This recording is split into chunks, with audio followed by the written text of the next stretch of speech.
किताब गुलजार फजल उनवान railway line दा रुख मोड़ दिता।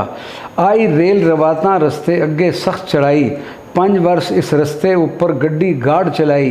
ये चढ़ाई इंजन ताई ऐसा नुकसान पहुँचावे, कुछ दिहाड़े गुजरन सेती पुरजे सब घुसावे।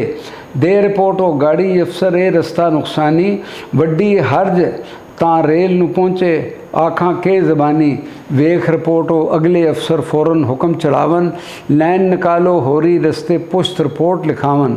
हो मंजूरी लैन दूजी दा मुड़ के हुक्म जहाँ आया, लैन निकालन वालियां यारो नक्शा तुरत बनाया।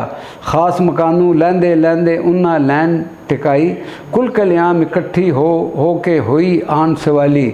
जमीन साड़ी थोड़ी थोड़ी होसी किंज गुजारा, कड्डी गुजरी गए लपाड़े समझो असां उजाड़ा। 10-10 मरले आहे लपाड़े वो भी रेल घुमाए, टब्बर साडे भुखे मरसन बचने थी चित चाए। ऐसा बर तू मालिक मुल्कां सब कुछ हथ तो साडे, ए गल परतन ताकत तैनू पक यकीन साडे।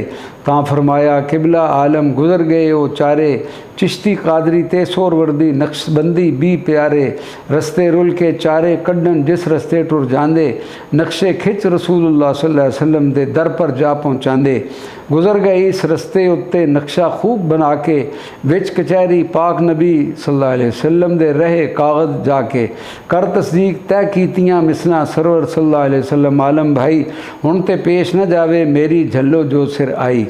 ताओ पिट उठे उस वेले मोड़ो कागज़ मोड़ो, हथ विच कलम तो साढ़े हज़रत जो चाहो कर छोड़ो। तां फरमाया किबला आलम उल्टे सुखन सुनाओ, कल जवाब में देसा भाई सब इत्थों टुर जाओ। हसबुल हुक्म हजूर अनवर दे लोग उठ जांदे, दूजे रोज़ सवेरे उठ के दर आली पर आंदे। वाह फरमार सुनाया साबर कागज़ फेर कढ़ाए, उस रस्ते दे नक्शे यारो ना मंजूर कराए। होई खुश खुदाई सारी झल्लन मुबारकबादी, मौला बख्श करन शुक्राना होई अज आबादी।